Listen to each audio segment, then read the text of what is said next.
Anne Heche was a talented actress known for making a splash as a leading lady in 1990s Hollywood, until a romantic relationship with Ellen Degeneres caused the industry to pivot away from her. Since then, Anne's life was filled with very public ups and downs, with it all ultimately ending in a horrific DUI crash in August of 2022. Anne's legacy is fraught with debate. Can we celebrate her life and talent while also condemning the actions that led to her demise? That's this week on Death in Entertainment. Live from Los Angeles. 911, what is your emergency? Here in Hollywood now. 2 counts of murder, Injury and death. Oh my God! Shocking new details. that has stunned the entertainment world. This makes me a little nervous. The hair stood up on my arms. Just like in the movies. What do you call this thing anyway? Death In entertainment. What's up, everybody? My name is Kyle Plouffe. My name is Mark Mulcairn. And I'm Alejandro Dowling. And we are diving headfirst into episode 46. One of the most immediate episodes I think we've ever done. Yeah, we got all our shit together and we're like, well, this is the time right now. Gabby Petito might be the closest. That's what I was thinking. Yeah. We were pretty relevant with that one. Yeah. It was in the news. Whoa. That's me. And we did an episode on it. Yeah. While it was still hot off the press. We're not Right. that reactive to what's going on. A lot of it is Yeah. historical, entertainment drama that we're going after. Yeah. But That this is to say- almost in real time happening. As we grow, we will be more reactive. Mm-hmm. Because sometimes there are things we would love to talk about more. Yeah. Like Right. Bob Saget. What's going on with that? Hey. I just don't want us to be like a TMZ news station. Oh, or no. something. Guess who's dead today? Ha ha. I get you, yeah. Anne Heche is the subject today. She unfortunately passed away. Rest in peace. Actually, this is crazy because Robin Williams was our last episode. Yep. And he died August 12th. And she died August 11th. Oh my God. Both during my birthday week. How dare they?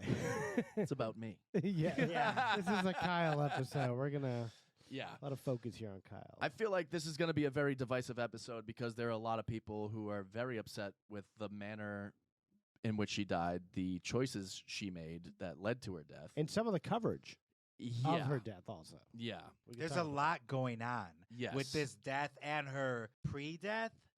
Right. What would you call it? Her Well, that's the purgatory. new thing these days. All these outlets are like, yeah, she's dead. Wait a second, she's not. And then Yeah. they're like, oh, she's dead now. They're like, wait a second, the family says they're not dead. This happened with DMX last Yeah. year. Oh, Yeah. absolutely. They couldn't wait to say he was Yeah. dead. Oh, they were really clamoring. People against were the press. fucking running to be the first outlet to say he's dead. Everybody wants to be the first. Bismarcky too. Yeah, exactly. Yeah. Yes. Fuck, I forgot he's dead. But you say he's just a corpse? Check out our In Memoriam 2021 Come on. for some Bismarcky DMX action.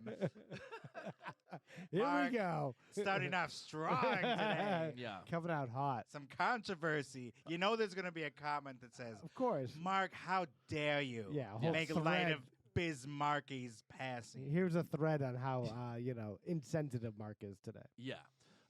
So we got quite the episode ahead of us. We're about to send Anne Heche off with a toast And we're going all the way back to now. to yesterday, 2022. I have a quick pop culture flash. I Oh, know. if you want to share, let's do it.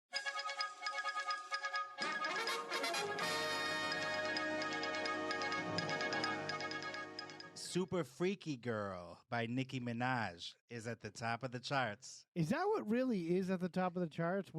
This is the end of the times here, ladies and gentlemen. Harry Styles is also. I still don't know Big what he right now. does. He just wears weird suits Yeah. to me. He's just like, I'm gay. And people are like, yes. No. I won't go down on a Yes! trans mail, No. mate. He's the worst because it's not even I'm gay. It's I'm going to act like I'm gay and then not say that I'm gay, and I'm going to gay bait and leave y'all speculating. What You is that have all no about? idea how appropriate everything you just said is to this episode. Oh, Mm. shit. Yeah. Okay. Who saw that coming? Let's go to the movies. Y'all want to hear about the movies Yeah, well, it's Top Gun, right? that were big around this time yesterday? Yeah, yesterday. Nope. Yeah, it's Top Gun. Hasn't that been out for like a year already? I mean, if it's Yeah, a still couple months. if it's still making money, they're just fucking making cash like crazy. It's Top Gun and Nope. And Nope, yeah. No. Nope. Nope, Nope on Nope. What's the other one? We got Dragon Ball Z. What? What? What the No, fuck? wait. I excuse me. I misspoke. Dragon Ball Super : Superhero. For some reason, Super's in twice. Nice. Okay, it doesn't sound much better. There's a movie called Beast. What? Are you joking? You're not. fucking around. I wish I was. Are you fucking with me? Well, I hope you all enjoyed the pop culture flash. Wow.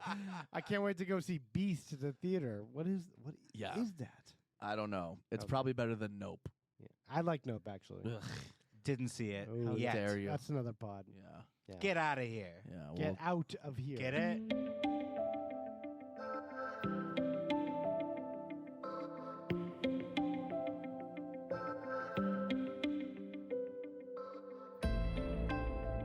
I Yeah. thought she had like an idyllic childhood and everything was great, and she grew up in boy. Anaheim, like she grew up in Disneyland. This may be the worst childhood I've ever heard of.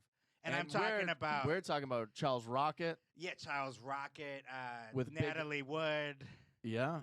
You're not even going to This believe takes it. the cake. This is up there. She was born May 25th, 1969 in Aurora, Ohio. And she was the youngest of 5 children with Nancy Heche and Donald Joseph Heche. There is something I'd like to clear up. He married his Yeah. sister. I've been told, yeah, like Gary Marshall and Penny Yeah, Marshall, yeah, according yeah. to you two knuckleheads. Apparently, it's H. H. I know. People have been saying that. I disrespect it. But I've been saying H, since 6 days, 7 nights over here. So is everybody. Yeah. Have I brought up the fact that my professor in a community college film class pronounced her last name as Heck?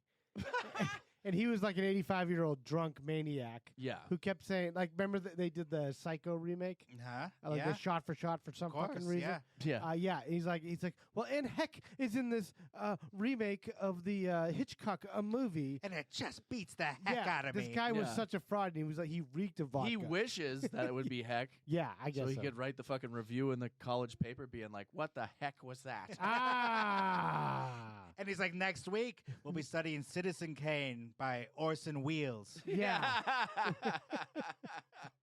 I also had another professor who called David Mamet David Mamet, and he said he was friends with him. So that's another thing. But See anyway. that? All right. Heck, we can deal with. Yeah. But to not know it's David Mamet and you're a professor. And he said he was friends with him. He says No! he's like he's a colleague of mine. This was like he was like pumping his like hitting his chest. He's like, this is my friend. David Mamet's my best Mamet. friend. David, that's how his friends It's call him. some kind of Oh my in God. joke. That's the only thing I can think of. No, I thought he was like doing a Will Ferrell bit, like as a professor. I'm like, Had is this, to have been. is this real? But this guy was like he portrayed himself as a legitimate professor of the arts.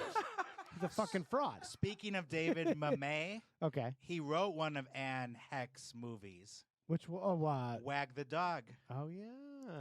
But we But are... we get to the Wag the yes, Dog we later. are Yeah. too much in the future now. We'll get there. What made Mrs. Heche Mrs. Heche? We'll find out. She had a very hectic childhood. Hectic is, to say the least. She had a very haystack. Hello! What state? We're talking about Illinois, right? Ohio. We're talking about Ohio, but she moved 11 times during her childhood. And 11. at one point, they actually lived in an Amish community. What? So, yeah. No. Think Kingpin without the laughs. Yeah, exactly. Okay, kids. Do we got the news for you? We're going to live in an Amish community. Yeah. Her dad, it was like a super religious family. Her dad was a choir director and wasn't bringing in a lot of money. But he was also apparently pretty abusive. Apparently. Yeah. Not only does he not make any money being a fucking scumbag church guy, but he's also abusive. Yeah. Red He's flag. deeper than a scumbag. He's straight up evil. Yeah. They packed up moved to Ocean City, New Jersey. Anne was 12 at this time. Nothing sounds good about that. No. And No, starting with Ocean. Yeah. Oh yeah. and at 12 years old, she knew that the family wasn't doing well financially, so she wanted to start working herself. So she started working at dinner theaters and even out on the boardwalk. She was like singing and flipping burgers, and she was like, I was just working for my dinner every night. That's what Bob Crane was doing Yeah. too. Yeah, like Exactly. not a good element of people that are doing this. Yeah, job. exactly. It doesn't end well. Yeah, sex freaks and like murderers and maniacs. No joke. Yeah. Dinner theater. Yeah, it's not for the faint of heart. No. Yeah. She said she got $100 a week, which is more than anyone in her family at the time. So she's the Crazy. breadwinner. Oh, yeah. She's crushing it. And Crushing. so they would all pull their money in an envelope in a drawer and save up enough she wanted to save up enough to move out herself. This is like Don Draper's childhood or something. like- Yeah. yeah. Except way worse. Way like worse. Yeah. Don Draper's like the dad. Yeah. But like an evil person. At least he had a nice farm where they stayed the entire time. Yeah. When she was 13, literally the next year after they moved to New Jersey, her dad was 45 years old and died of AIDS. What? Secret gay guy. How could that happen? Yeah. She came out eventually and talked about it and was like, In so many words, Mark. Secret gay guy dad. That's the song. Secret It is. Gay guy dad. She said that he was like, he'd lived a double life. He was gay. He had a secret lovers. He was like committing fraud. They got evicted from their fucking house because he was just trying to get away with not paying rent. Oh my God. Yeah. That was like my grandmother's family in Prohibition era, like Charlestown and like Boston and Cambridge in the, like the 20s and 30s. They'd keep a lot of their stuff like ready to go all the time because they'd get evicted every single month. Yeah. It's a rough way to live. That is. Very rough. And I think I can add something to this. Yeah. I actually listened to her book. Did you really? I did. You listened to we this is a whole other thing, which I commend you for. You listened to like the entire Jennifer Grey book on tape. I Which, did. Oh, which yeah. is like commendable. The amount of work that Alejandro does. Oh, for he's us is- dedicated. He's a dedicated guy. Yeah. What'd she say? She said before she died recently that she thinks that if he was able to live his true life, he wouldn't have been such a monster. Right. But, that's letting him off the hook too much. I agree. He abused her since she was a toddler. Sexual abuse. Yeah. The worst Really? kind. Not just physical. No, the worst. I can't even say it. It's so Yeah. It's, heinous. Yeah. Really? Anything you would think of. And then she did come out and say that her father gave her herpes by the time she was 12. What? She also thought she may have gotten AIDS from him. Yeah. Because he abused her so often until she was about, basically till he died. Yeah, 12, 13 years old. Yeah. And Yeah. eventually lived separately from them in the final months of his life. Yeah, And literal months. Yeah, she remembers visiting him once and deciding, like, I never want to see this monster again. So he got AIDS he must have died in the 80s, I'm 83. assuming, because that's when like people were really dropping dead from AIDS. 1983. March 3rd, 1983. He And died. she says it's actually one of the first reported cases of or deaths from AIDS. I don't know the validity of that statement. but- Yeah. That's No, she is quoted as saying that crazy. very often. Yeah. And while we're at it, actually, since we're talking about the book, I have a clip. Call Me Crazy is the name of the book. And this is the first one. This came out like in 2000? 2001. Oh, okay. So there's a lot more craziness even after Yeah. that. The fun, good, loving times were hard to come by in our house after that. My mother's father was dying, and she spent most of her days crying. Dad was off all the time, and our money was on a tight line. Nothing was coming in, which was something close to sin. The children were crabby. My herpes was scabby. We were all getting my sick, the walls of God. denial so thick. It was bad and getting worse, and things were stolen from Mom's purse. It was all crashing down. There was no smile, only frown. It was all stinking bad, and we were really, really like 8 sad Mile. when... Children! We heard Mom screaming from the top of the steps.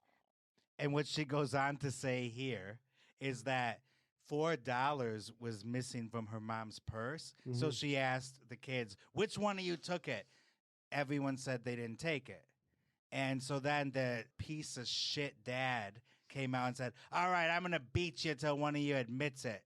He takes off his belt and whips the shit out of all of the kids. Oh my god! And all And of then them $4 pops out of his pocket. No, they said we didn't take it, and he Right. beat the hell out of them. And then Anne Heche said definitively then in her book that I know that son of a bitch is the one that stole the $4, and he beat us anyway. Oh, of course. I mean, that happens a lot in the Northeast. That you get a lot of people, even in your own family, they'll steal your wallet and help you look for it. Ugh. No, but this guy wasn't even helping to look. He was beating the hell out of them. Yeah. When he knew he was the guilty one. Of course. That's not just like helping someone look for something you stole. No, it's the most evil iteration of that. Yeah. I'd steal money out of my mom's purse all the time. You fucking scumbag. Fuck you. It was because of people like you. No, but I need like Dorito money. Blame my brother. I needed Dorito money, Ma. So anyway, the world rid us of this awful human being in 1983. And you would think all is well as soon as he dies, but it's not. Because she actually had come out and talked about the abuse at the hands of her father, and nobody in her family backed her up. Really? Yeah. And I thought she had a brother she was kind of close with. He died the same year as the dad. Oh, really? Nathan. Also AIDS? No, thankfully. I mean, wouldn't be a shocker with this fucking awful guy, but he got into a car accident, but some people in the family think he killed himself. That he ran death by car? Yeah, like he ran himself off the road. Oh, fuck. He was on a motorcycle. Oh, it was a motorcycle? Yeah, and crashed into a tree, and Anne has always kind of said, like, he did it on purpose, like he knew what he was doing. Because she knew him pretty well, so she knew Yeah. like, his intentions and like the state of mind he was in. And this was after the dad died, but Yeah. the same year. So, yeah, it all happened like boom, boom, boom. The official determination was that Nathan fell asleep at the wheel before he struck the tree. So she like literally doesn't have any ground to stand on at this point. When she's like trying to tell her story, people are like, nah, it's something different. And these are people around her saying no, like... Well, it's her family denying that her dad raped her entire life. Let's be clear, though. The mom, think Augusta Gein. She was a religious zealot, her yeah. mom. Oh, really? Yeah, so everything is God. So anything that the male, man of God says is accurate and true and real. That's why all these fucking piece of shit, like, multi-millionaire pastors are running around the U.S. because no one's telling them that what they're doing is wrong. Yeah. Because maybe women around their lives are like, if they do it, it's correct. In the same breath, though, she admitted nothing would have surprised her with the father. What? Because those are two very opposing ideas because right there. it couldn't be denied he was gay, died of AIDS. So she accepted that. Her husband was it was a gay. disease, we'll say what it is. Most notably for people that were homosexual that had, homosexual sex. Yes, at that time. At that time in the 80s. And also, the mom just isn't with it. Like, she's not a good mom. No. She's trying to be a wife. Yeah. Doesn't give a fuck to about the this kids. monster that doesn't deserve to breathe. But that was like an old school family structure thing, especially in like a certain part of the country, It's just like the men are always correct. Yeah. I mean, it's a very fucked up mentality that even permeates through the media, because she was even asked when she was interviewed about when she came out and talked about, how her dad abused her, and then he came out as a gay man. She found out he died of AIDS, blah, blah, blah. Literally, a reporter for The Advocate in 2001 asked her, but why would a gay man rape a girl? Wow. Yeah. Wait, for The Advocate, like the gay publication? I don't know if it's a gay publication. It is. Oh, it is? Famously. Oh, a gay wow. publication. And she was asked point blank that's that crazy question. that someone from there would say that. I But- would think that would come from my uncle's fucking lazy I boy. know, I got a question for you. I was just going to say. Why would a queer rape a girl? Hey, can I have 3 more Coors Lights, please? I was thinking in the deepest recesses of Boston bars. Oh, Yeah. absolutely. In the darkest of winter. Yeah. That's the kind of joke that would be That's the said. Telling me a queer touched a girl? That's the chit chat going around, the local PJ O'Rourke's or whatever they call it. Yeah, you said, hey, I'm with this guy. To roast of Joan Rivers, they kept making jokes about Robin Quivers. She had some God. shit too, and they were like, Horrific child. Joan was like, you should have been happy your dad was paying attention to you. Yeah. God. And Gebel was like, Joan, no, Robin Quivers' mom. Oh, Gilbert Godfrey. Yo, Gilbert yeah. Godfrey. What'd I say? I don't know. Okay. I don't know what you said. Her dad fucked her. Oh, yeah. It was. I'm like, this is over the top. But like, Yeah. It's Gilbert. We so. do not condone We do not. No. this kind of humor. None of Right. this stuff. We're just reporting. So when the advocate asked her, why would a gay man rape a girl? She said, I don't think he was just a gay man. I think he was a sexual deviant. My belief was that my father was gay, and he had to cover that up. I think that he was sexually abusive. The more he couldn't be who he was, the more that came out of him in the ways that it did. Very eloquent response. Yeah. Sounds like that's exactly what the case was. It Yeah. also could have been like maybe that happened to him Right. at a young age too. Who And I'm not knows? trying to gloss Sure. over Yeah. it that he's allowed to do whatever he wants. Right. Of course. She said that her father being closeted ultimately destroyed his happiness in our family, but it did teach me to tell the truth. Nothing else is worth anything. Which, I mean, fuck. Amen. Yeah. I mean, what can you say? It's the worst experience somebody could have. Yeah. That sounds like a bad upbringing. I've heard of people have like weird, home situations, but that's the worst. Yeah. All right, so let's get to 6 days, 7 nights. Yeah. Can we fast forward? We are on the way. So after her brother dies, she's like, fuck it. I'm moving to Chicago. I'm going to figure out acting and make something of myself. People start out a lot of stuff there, like stand-up, improv. That's a Yep. great place to like fail, before you go Oh, to New York or LA. I spent 5 or 6 years failing there. Oh, that was you. Yeah, and now I'm failing here. Yeah. You fail forward. Yeah, exactly. I'm upping the ante of Yeah, where I fail. You fail in a smaller venue, then you go to a bigger one, you fail there. And then Anne went to the Progressive Francis W. Parker School. In 1985, when she was 16, an agent spotted her in a school play and secured her an audition for the daytime soap opera As the World Turns. Wow. Oh, that was the big make So or break that's moment. just pure luck Yeah. to be scouted like that. Yeah, to be in your high school play and be like, you want to be on a TV? That's when they had scouts out there. They don't anymore. They just look at TikTok and stuff. Oh, now. they're lazy. yeah. And back in the day, they'd be like, oh, we got the Poughkeepsie Regional Joseph and the Amazing Nick on the Dreamcoat. Let's go check it out. Poughkeepsie Hustle. Poughkeepsie Hustle.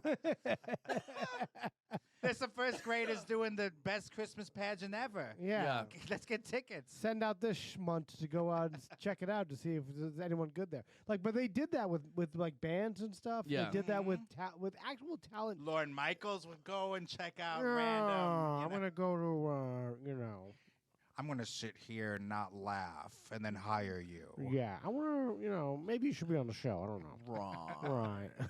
Or to Artie Lang once, he called a meeting with him, and Artie sits down. He's like, "I'm not gonna hire you, but I wanted to meet you." That's such a weird thing. It's like, a power so move. Should I just It go is a power fuck move. myself? Yeah. Um, But we digress. So she gets the first role right out of the fucking gate from high school. She gets on the soap opera Another World, playing Marley Love and her evil twin, Vicky Hudson. She did that for 4 years, from 1987 to 1991. And at that point, dude, you're crushing your parents' income. If you had a lemonade stand, you were crushing those parents' income. Never The mind Heche tap dancing family. on the boardwalk, Yeah. flipping burgers for $100. Berbers. Otherwise prefer the known as Berbers. burgers. Yeah.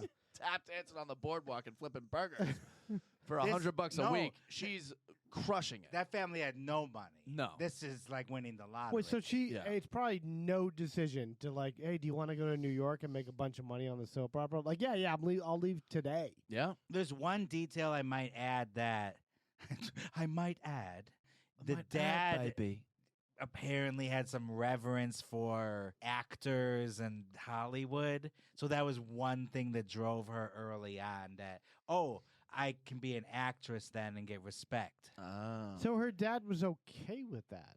But yet they were forbidden from watching it in their household. This is why this guy's one of the most evil There's dads no- that ever existed. His personality is not very consistent. Yeah, Like, he likes TV and movies, but they're not allowing the kids to watch that stuff. Yeah, and he's probably doing some like crazy sermons, like castigating Hollywood as like the evil of everyone. But it's okay for my daughter to go at 16 years old to become a TV star. Yeah, fly across the country. Yeah, it doesn't make any sense. And she didn't see her first movie until Star Wars. That was her first movie that she saw in the theater. For some reason, they finally... In 2004 and found No, out. but that's 1977 that comes out, though. Yeah. But she's like, what? Well, she was born 12? 69. So how old was she in 77? All right, forget it. But Eight years old. Yeah. I'm doing a little foreshadowing, though, because it was a big deal for her. Okay. And you know who was in Star Wars? Oh, 6 Days, 7 Nights Star. Yeah. Hello. All right, let's calm down. A Yeah, little. let's calm down. Her work was very appreciated by the critics. She got a Daytime Emmy Award for Outstanding Young Actress in a Drama Series in 1991. Nice. And so that was only her 4th year acting, dude. She was fucking crushing. Her primetime television debut and her first role in any medium outside of Another World came in November 1991, a guest appearance on an episode of Murphy Brown. Really? I don't remember. I used to watch Murphy Brown, actually. I used to was watch a that at fan. my Nana's. Really? Yeah, it was. It was Designing Woman in Murphy Brown all day. women. Yeah. Whatever I Signing said. women. Yeah. There wasn't just Annie Potts on the show. Wait, there was Annie Delta Burke. There was Annie Potts was on that show? Designing Women. Yes. Yeah. I forgot Annie Potts. Like, I forgot her place in the existence of my life. Ghostbusters. Designing Women. But was she in 16 Candles? No. Oh, I'm You're thinking of Molly Ringwald. Yeah, yeah. But the girl who plays You're good friend of her. thinking of Anthony Michael Hall. No, but the girl who Weird plays science. her good friend in Pretty in Pink. Who's that? Yeah, that's Annie Potts. That's Annie Potts. Annie That's what Potts. I'm thinking of. Pretty in Anyway. Pink. Yes, thank you. We cleared that up. Murphy Brown. Murphy Right. Brown. Now she's crossing over to guesting on primetime Yeah. TV shows. I that think are- soap operas, you want to get out of that world as soon as you can. But then, remember we talked about this in the Rebecca Schaefer episode. yeah. They were big deals then, soap Oh, operas. huge. Yeah. Especially as a young actor, if you're on a soap opera, you're on it for a long time. Yeah. Those storylines, they get carried out for way too long. And every Midwestern housewife is like, I wonder what's going to happen. yeah. In any other show, And that in storyline Boston. would... That's right. Yeah, Middleborough. Right, Auntie Jill? Auntie Jill. You and your goddamn General Hospital. Any fucking TV show would have a soap opera storyline tied up in like 2 episodes. yeah. Those go on for years, and everyone still watches going, I wonder what's going to happen. That being said, there's shows like Better Call Saul that go on for years, and it's a prequel. You Yeah. already know how it's ending. Yeah, you got an idea. Wow, you make a good point. Yeah. Alejandro comes right back at you. Listen, he's pro soap opera. I think. watched it. It was pretty much a soap opera. I loved it. It was kind Yeah. of. But she's moving on up the ladder. She makes a TV movie debut in the following year, so 1992, in the Hallmark movie. No, the Hallmark Hall of Fame presentation Otherwise known as a movie. Yeah. of O Pioneers. I It's a love big that one. movie. You remember what, that? What network? Hallmark was doing like network movies? Like it Must was- have been, right? Yeah. Was it like on? It aired on CBS starring Jessica Lange. Oh, okay. Oh, so that was a network. yeah, made for TV movie. They were still doing that. That's close to the end of the made for TV movies. Exactly. Jessica Lange, are you kidding? And, Like, she's a this fucking is superstar. Special events. Those Yeah, were this like is a made big for deal. TV. Yeah. Suddenly working with Jessica Lange. Now a Hallmark movie, the fucking they do those every Oh, week that's- now. It's yeah. fucking bullshit. It's a different It's thing some now, weird yeah. Christian thing where it's like it's made for like crap. Yeah. It's all shit. It's all shit. The world is falling apart Exactly. right in front of us. But that's when it was a major event to have a CBS fucking big made for TV movie. Oh, hell yeah. Yeah. So she goes from Jessica Lange and then going all the way to being in her first lead role in Donald Campbell's erotic thriller, Wild Side. Okay, Wow. this I have no clue what this is. Starring alongside none other than Christopher Walken. Ow, Anne Heche. I think that was and not to interrupt your walk-in impression. Oh no, no. I don't problem. know. It was like a Like a B movie. B-movie erotic thriller, Yeah. I believe. Yeah, like Skinamax. Yeah. Skinamax. I want to fuck. But what? Why are we on But HBO? I couldn't imagine him like as a sexual being. Really, that was the weird thing also about the episode where what's her name fell in the water and stuff. Natalie Wood. Natalie Wood. Because I don't see him as like a really like like a guy that fucks really. Come here, baby. Yeah, he looks like a mental patient sometimes. But I don't know. Maybe I'm wrong. What's the director's name of Wildside? Donald Camel. He killed himself. Really? Whoa. Another episode. Another Yeah. episode. No spoilers, please. Yeah. He was not happy with the way Wildside came out, and that was one of the reasons he eventually killed himself. Shut shit. up. A couple years later, he lost control. That's how it happened with a lot of these big projects. He like- fucking did. He really killed You himself. think I'm making this up? How do you know that? I Who know the fuck knows everything, Skinamax Kyle, director Donald Camel? I can name every Skinamax director in alphabetical order. I believe it. said the mentally well person. Cleavage field. The Witches of Brestwick. Yeah. Cleavage field. I love it. So actually Wildside gained a lot of notoriety on the scene. What scene? There was a specific scene. Wait, did she get fully nude? She had a lesbian sex scene. Whoa. Is this thing on? I with Joan Chen. From Twin Peaks. Yes, that keeps popping back up. Does.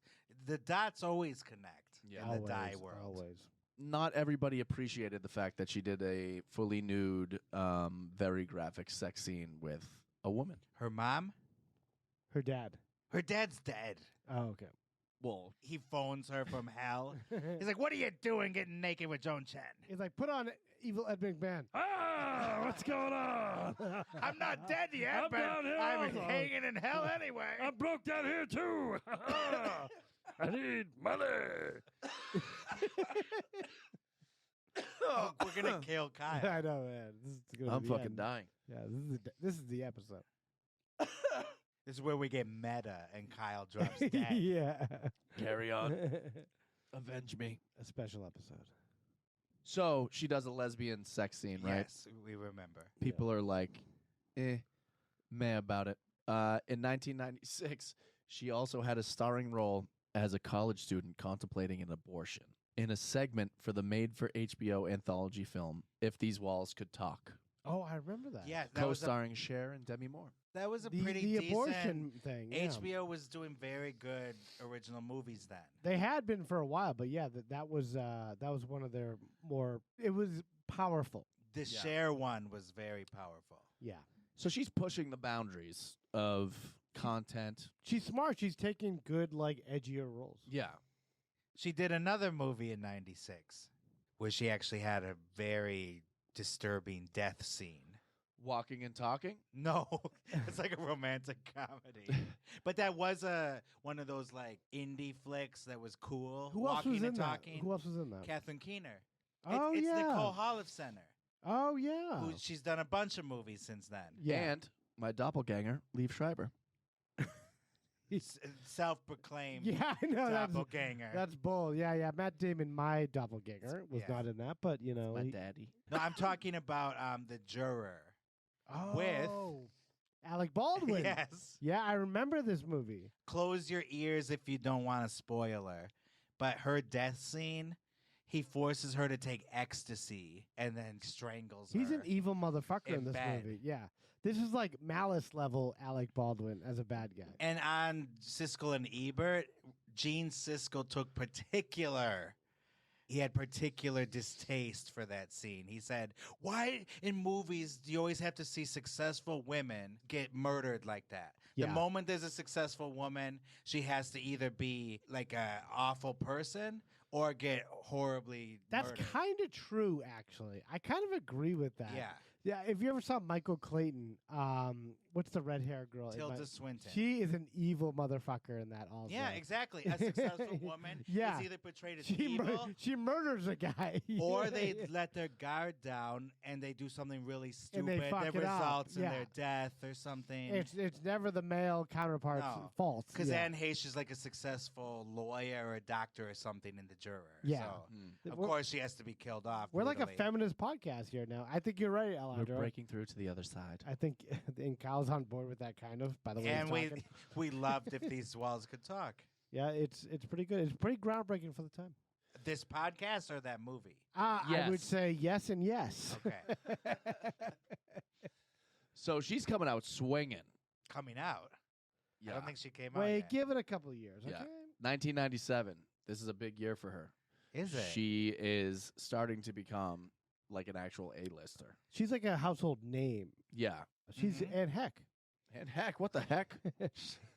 Her breakthrough role that she self-described was as the wife of Johnny Depp. Donnie Brasco, which was one of my favorite gangster movies that's out there. Yes. Because it shows the mafia lifestyle as it really is. You know, it's it's a not bunch as of- glamorous as Yeah. Goodfellas or It's a bunch of Casino. yeah, it's a bunch of bums that are like, "Can I borrow $1,000 from you?" It's like my favorite part of that movie is when Al Pacino gives Johnny Depp, who plays Donnie Brasco, like an envelope full of hundreds of dollars. He goes, "Hey, can I borrow a couple bucks?" He's like, "Yeah, I just got this envelope of money you just gave me." He goes, "Hey, let me borrow this," and he takes all the money back that he just gave him for Christmas. Oh It's my God. it's hilarious, but And they made her part bigger because she was so good. because she was so good, Yeah. yeah, she was great in it. She looks great. Yeah, oh yeah, she had that movie star quality. Yeah. She really did. She like really hated him in that movie because his The wife character. Yeah, because he's Joseph Pistone, who plays the FBI agent, who is out a lot and just like in this undercover character of Right. Donnie Brasco. He's never around, and she hates his guts for it. He's Kind got of like Amber Heard. yeah, kind of a precursor to that. Little maybe. bit. Little bit. I'm yeah. just trying to shamelessly shoehorn in an to bring Amber that in there. Yeah, Heard reference. I don't know. I just I get very animated because I like that movie. It's so a good much. movie. It's a good movie. I didn't Yes. know how actually like successful this movie was. It made $125 million. Yeah, At What? the box office. What? it's Pacino and fucking Depp. and Michael Madsen and Bruno Kirby. Don't sleep on Kirby. He was a he was a secret great weapon actor. and He a was lot What of my mother always City said. Slickers. City Slickers. Yeah, Yuli's Gold, all that shit. Don't sleep on Yuli's Kirby. Gold. You mean Curly's Gold? Curly's Gold. whatever. Yuli's Gold was Yeah, that was Peter Fonda. That was Peter Fonda. Got you by the Brown and Curlies. Oh, Hello. Oh my hello, God. Maroon. I mean, are we getting wacky or what? Yeah. She got supporting roles in a bunch of 1997 high-profile film releases. Volcano, I Know What You Did Last Summer, and Wag the Dog. That was her 1997. How crazy is Volcano, though, really the co-star, the lead, the co-lead. that? Yes. To Tommy Lee Jones. Right. No, right. I think the lead in that movie is a volcano. Okay. The lava. Yeah, the lava. It's hard to upstage the lava. Yeah. Yeah.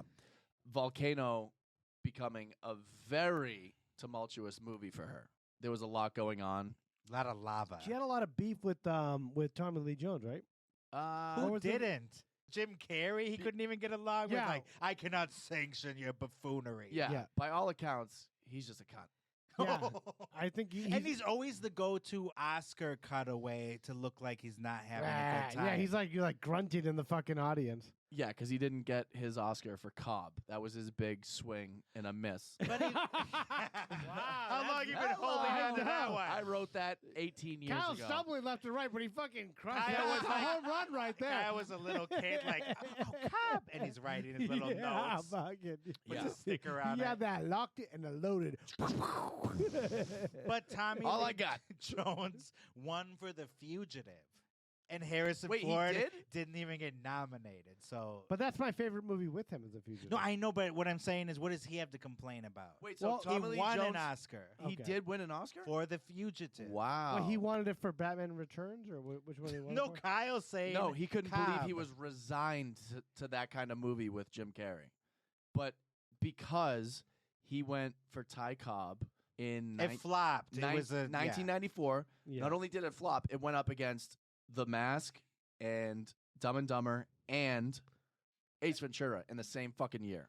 Oh, Yeah. right. And so he just looked at Jim Carrey and he fucking hated him. Oh, so he already held that He's resentment like, you're already. a fucking clown. Could you imagine being Jim Carrey and you got Robin Williams and Tommy Lee Jones like eyeing you with nipping like at your heels. pitchforks? Yeah. Imagine to think that Cobb was going to be a blockbuster. A racist fucking like shortstop? Get out of here. And even if it was, you're going to sit there and blame 3 fucking goofy ass movies for tanking you? Like, no, you got to take that and wear it. Didn't he see that The Babe flopped with John Goodman? Right, exactly. I mean, nobody wants to see a baseball biopic about some old fat, sweaty, some racist like guy like, hey, blacks are bad, but you know, I'm still a good redeemable character. Okay, like fuck off. What are you talking about? But Tommy Lee Jones was good in No Country for Old Men. Amazing. Did he get an Oscar for that? No. He's got one for The Fugitive. That's enough. Yeah, that's all he needs. I didn't realize that she was in I Know What You Did Last Summer. Yes. Mm-hmm. That's like blowing my mind right now. She moves the plot forward in that movie. Something with the something.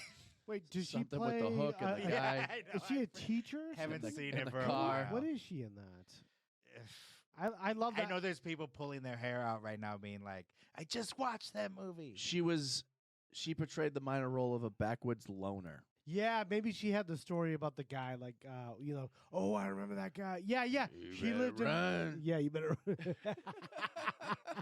She kind of was that, though. Yeah. I mean, every horror movie kind of has that. And what's interesting about her you going up against H's career He at gonna this come point, for you. she's not really doing any bad movies. No. She's doing like movies. Well, okay, Volcano, that's debatable, right? But as an entertainment, it was fine. It's like a matinee movie. It's one for them, one for you. Yeah. It's not like a horrible movie, Volcano, but it's not that great. There's either. a budget. Yeah. I enjoyed it It's a somewhat. payday, I'm sure. Yeah. Let's go to Volcano for a second. Yes. All right. Are you with me? Let's go in there. I'm Let's with see you. it. Yeah. She's already the it girl. She doesn't need any more publicity to further along her career or anything like that. Things are happening. They're happening. Yeah. And she's at the Vanity Fair Oscar party at Morton Steakhouse in March 1997. Yes. And she's hanging out there with her friend, and she sees this blonde lady across the room. Love is in the air. Garlic's in the air. And she's like, be still my heart. Who is that? Her friend's like, you don't know that that's Ellen Degeneres, one of the hottest comedians working today? And she has the hit sitcom Ellen, for which she's about to come out of the closet on. Yeah. And she's actually just come out of the closet in real life. You don't know that's Ellen? Wow, it's good thing she has friends that give her this backstory in the moment like this. And so Anne Heche is like, yeah, never heard of her. So then they talk, her and Ellen, and they hit it off. Anne is like, hey, I'm going to this other after party. You want to come? Ellen's like, nah, that's okay. But let's exchange She's numbers. Like, do I? But Ellen shows up there anyway. And they continue talking. They spend the entire night together. In Anne's words, they made love. And it was the best she's ever had. And so then Anne says, hey, my movie Volcano's about to come out. Well, come on. So, yeah, let's come out also. Yeah. And since we, kind of erupted like a volcano tonight, let's go to the premiere. Hey! And Asshole! so then they plan to go to the premiere together. Which Just was, to really shake shit up, but also because they liked each other. yeah, less than a month later, like mid-April. It was very quick, 97. which I didn't realize. I thought they were like in No. love. They had been together for years. Nope. And she was standing up like she literally did not really know Ellen at all. To go into the who said what of it all isn't really important. What is important is that my team sat Ellen and me down, and instead of the nice, friendly lunch I had been looking forward to on my break, we were barraged with less than subtle opinions about the impending date to the premiere. You can't go with her. It'll ruin your career, Anne. She's a woman. A woman. That's right. Hell and damnation to you both if you step foot in public together. No client of ours licks pussy and lives to talk about it. Whoa! It was like a foreign press conference without the Walking tail. questions or the foreigners. It was an absolute nightmare. I don't know. It sounds great, but So that's the stupidity she's dealing with, and that's the stupidity of that time. that's a very direct comment from a agent. Yeah. So they ended up going to the premiere anyway together, and I don't know if you have anything to add, Kyle, but caused a sensation. Yeah. So it wasn't only her people that told her not to do it. It was the actual Fox studio said, if you show up with Ellen, which we already got word that you were planning on doing, you're not going to be able to come to the premiere. And if you do show up, we're going to escort you out. Your contract's going to be terminated, and you will be edited out of the movie. A Volcano? Yeah. Where she's in it like 80% of the time? So they kept their Yeah, how the fuck That would would they be- pull that off? I mean, give me a break. They kept their promise on two of those things. When she showed up with Ellen, she was escorted out from the premiere, wasn't allowed to take photos with anybody, and then they did cancel her contract, which also canceled another $10 million deal that she had. So she got fucked. Big time. Shit. Yeah. Hearing that story, even as I was a kid, I was like, you go, girl. Like, you're standing up for something you believe in. You You know said what I mean? yes, queen. Yeah, It was pretty exciting. It was. I It was remember like, as a kid. yo, if this person has been with this person for this long and they love them that much, Yeah. fuck everybody. Yeah. Who gives a fuck People what you were think? disrupting shit like that. But what I'm realizing now is that they didn't even really know each other. They were just trying to fuck shit up. Anne knew that she was about to come out on Wait, her show. you're accusing Anne? So Ellen also It's a little accused- dicey. Later on, Ellen also accused Anne of orchestrating the entire media circus. That being said, she's already the it girl.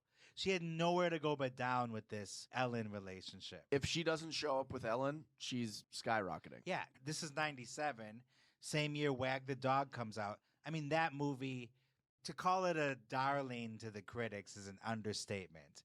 It's where they fake a war to take away attention from the Clinton's philandering philandering. president. Everyone's like, this is topical, this is smart, this is hilarious, and everybody is on point in their acting. I heard Robert De Niro's story is that for that movie, which is about the Clinton administration, let's be honest. Yeah. They got access to the White House.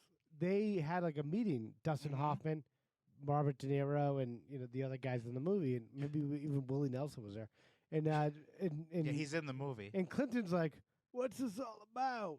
And De Niro's like, doing his like, I don't know, giving notes about him. I heard things. I guess Dustin Hoffman took the reins and like said, "Oh, it's about a movie that where a war started just to deflect from something else going on." And it's like none of Clinton's aides told him it was a movie about you, buddy. Yeah, so stupid. So it was a critical hit. Darling. And again, her hot streak is unbelievable. Yeah. Yeah. Because Volcano made money too. Volcano was #1 in the box office. And Fox threatened her, saying, if you show up with Ellen, we're canceling the contract. And we get a clip. On Sunday night, I met Ellen at the Volcano. On Sunday, I met her at the Vanity Fair party for the Oscars. On Tuesday night, she was coming out on her show. I didn't even know who she was. This is part of the naivete that led my life to such destruction, or celebration, however you choose to look at it. I see it as a celebration. A little of both. But I was amazed. I saw truth. My father had lived a double life. I felt like my family had been destroyed because of his lack of being able to be honest about his sexuality. Hold on. I just want to put a year to this. What year was 97. 97. He's like, quit your yapping. Can we discuss the All right, time? so I don't know but where we Ellen are is in just coming time and out. space. That was Tuesday Corolla, night. you Wednesday idiot. was my Volcano press junket. Thursday night was Volcano. So Whoa. they knew I wanted to take Ellen. I had never met her before. I didn't know who she was. She's I was like, They "Oh, you have your own weren't TV show? That's dating before Volcano, which is something that I found out recently. So and what do you it's- take from that? It's annoying.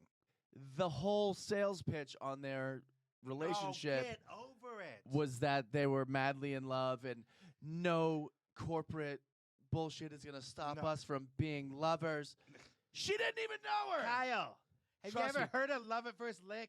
What are you? Hello. What are you, a Fox shareholder? What do you care?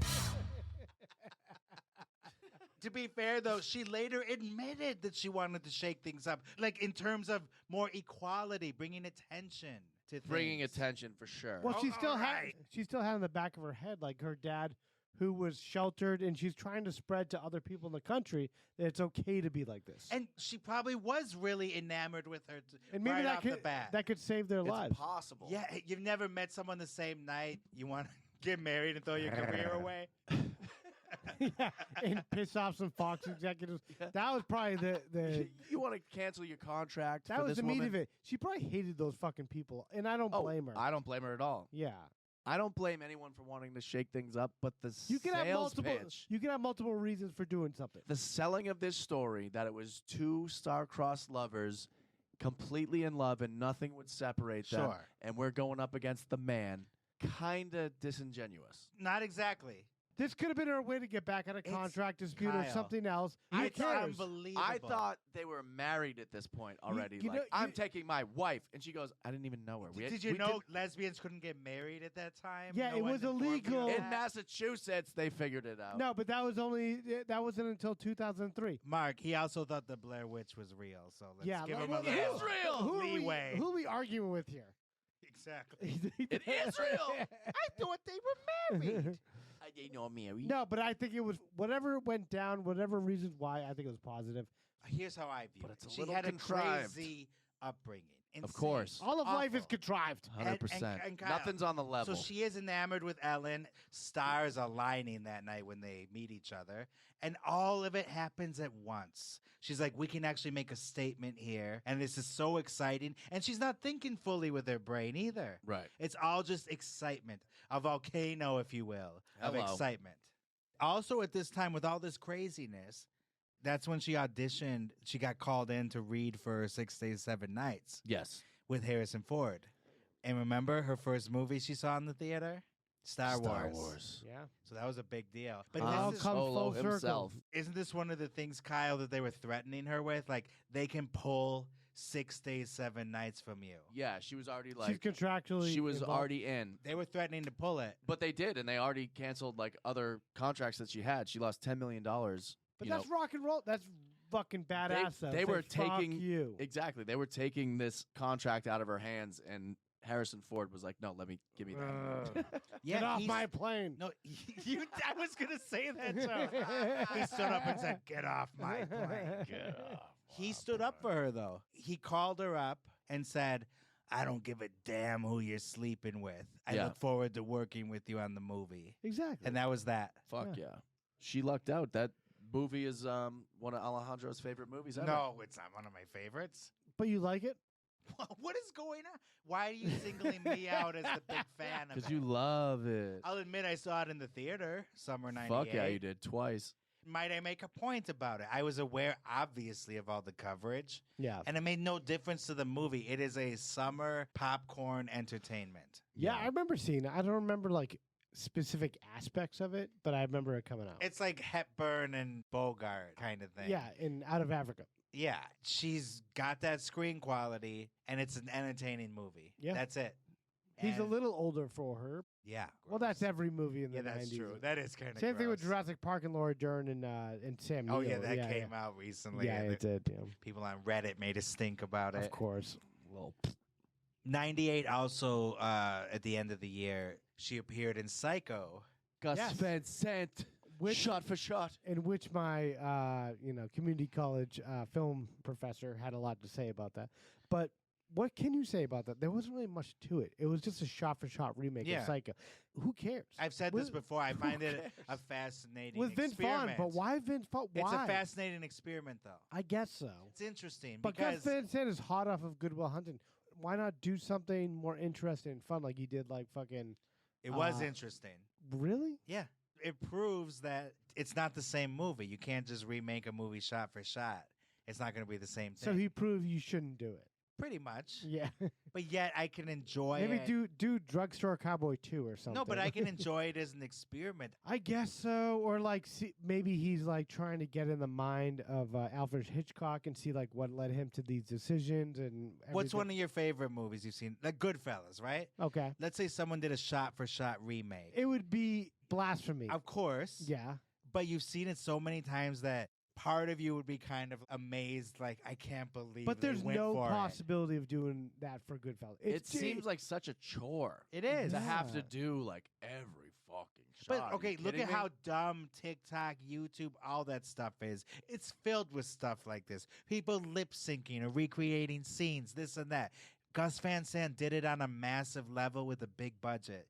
That to me is interesting. But he's burning a budget, in my opinion. He's just like he could be making a very much more interesting movie. And we have a clip.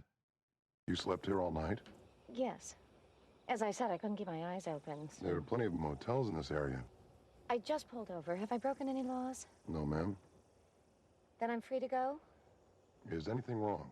There's nothing wrong, except that I'm in a hurry and you're taking up my time. There you go. And then we have the snippet of 6 Days, 7 Nights. Nice. I want to give you the whole scope here. Alejandro's favorite movie Let's of all get the time. scoop.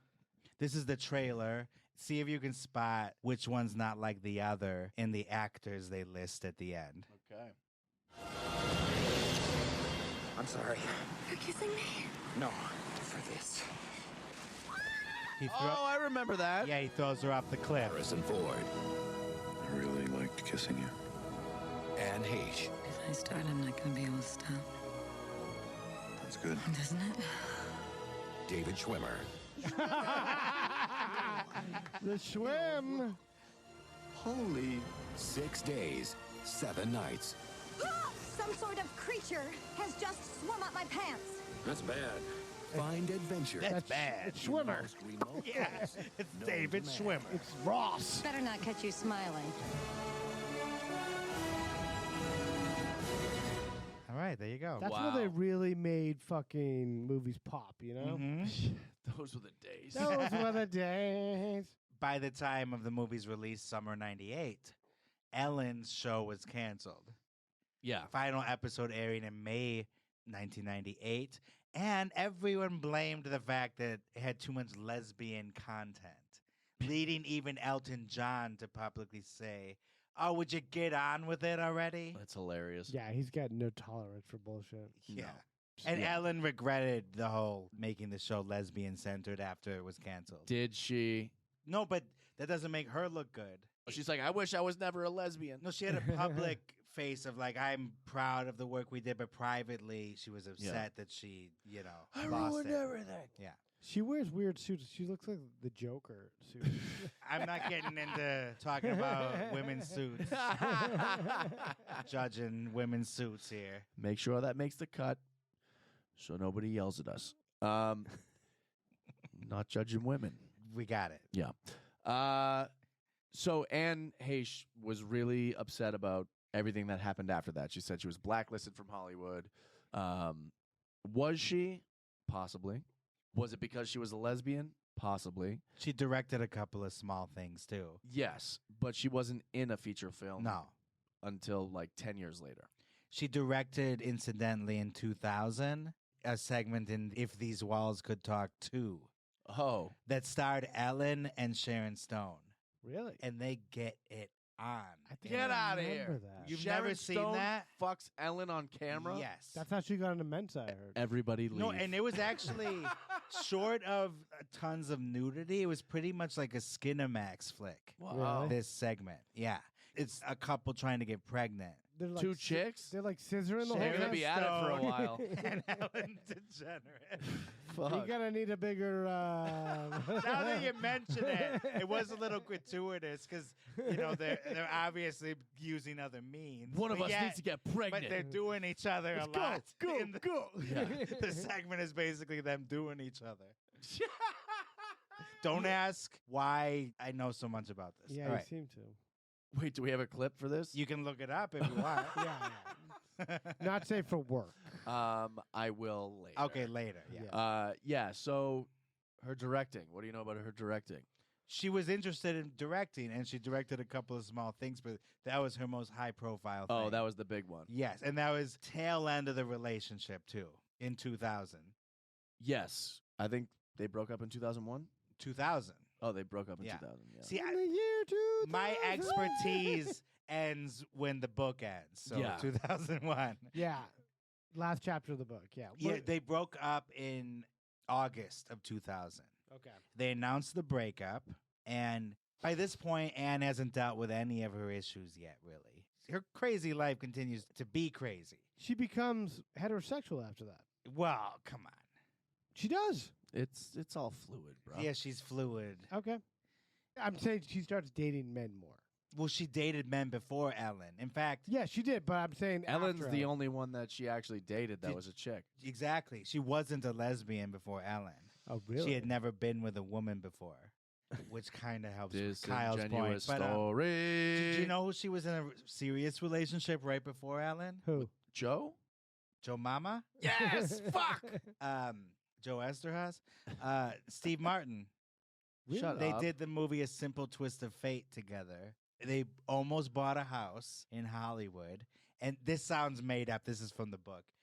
Anne Heche showed up at Ellen's house after meeting her that night and realized it was the house that Steve Martin had looked at and was going to buy until Anne Heche broke up with him. Oh, wow. Wait, so Steve Martin was clapping Ellen? No, Anne Heche. Oh, yeah. wow. Follow me here. Wacky and wild stuff. Ellen was a lesbian always. Yeah. Anne Heche dated men before Ellen. Older men, She's usually. Way too Ooh, good looking for daddy. Steve Martin. Steve Martin's like such an old. Well, weird again, that's guy. following the twisted psyche at that time. She was dating Yeah. older guys. Yeah. Traumatized. Yeah. Repressed. So now let's go back to August 2000. My pattern of abuse had returned. I was trying to be everything for someone else and lost myself in the process. I was Anne, yes. Now I'm Celestia. Because she hadn't dealt with her issues, she had created a fantasy world for herself where she had this split personality. This woman named Celestia, who was from the fourth dimension and was the reincarnation of God. Oh, boy. Quote, in my mind, I became Jesus. And she would get messages from her home planet about how to make Earth a better place. Yeah, it's brutal, dude. And so in August of 2000, right after they announced the breakup, pretty much the same day, Anne was on her way to a women's music festival, and she parked her SUV alongside Fresno Country Highway, Northern California. And she was clad in shorts and a bra. And then she walked about a mile down a dirt road until she reached a stranger's house. And then she proceeded to go inside and take a shower. Afterwards, she put on a pair of Mickey Mouse slippers she found and encountered the family whose house she was crashing. Anne said she wanted to watch a movie, and one of the family members grabbed a VHS Wait, of what? 6 Days, 7 Nights and asked, Shut the fuck "Is this up." you?" They eventually called the authorities and reported Anne's concerning behavior. Bruh. Oh, okay. We thought you had something else to say, Kyle. Nope, that's just the TikTok. Goes, Bruh. bruh. Anne Heche told a deputy who was responding to the scene that she was God and was planning to take everyone back to heaven in a spaceship. It sounds like cocaine also. It turned out it was ecstasy. Oh, ecstasy. She yeah. took ecstasy after she parked her SUV on the side of the highway. Oh, my God. And no criminal charges were filed. Wow. After a week in a psychiatric hospital, she flew to Toronto to film the movie John Q with Denzel Washington. And after this incident, this break-in, she became the laughingstock of Hollywood and was a punchline on late-night talk shows, including The Tonight Show with Jay Leno. Yeah. Oof. Hey, you know, you know what happened? I got 50 cars, and Anne Heche is crazy. You hear about this? She took a shower. You know? Yeah, Kevin, yeah. you hearing this, Kevin? Hey, yeah, Kevin, can I take a shower at your daughter's house later on? I got some ecstasy on me. She said that with that incident in 2000, Yeah. she was able to essentially kill off Celestia, her alter ego, Oh, thank and God. deal with all her trauma, which she wrote about in the book, Thank God. and finally put all that to rest. So everything was okay after that. Pretty much. She did not do another studio movie until a decade later with Cedar Rapids.